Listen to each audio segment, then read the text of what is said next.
Soil is a great fascination and inspiration to me. Globally, our soils have been deeply wounded, and for over 25 years I've been working on improving the health and biodiversity in soils.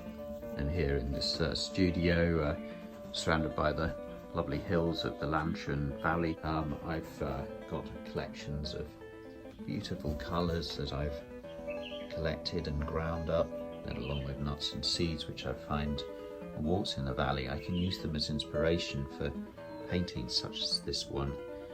And I love the sort of grittiness that one gets from the colours. I don't grind them up too finely.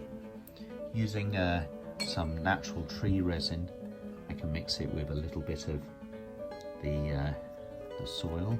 And so art becomes another way to explore the preciousness and beauty and share that, and through that our interconnection, our deeper interconnection with nature.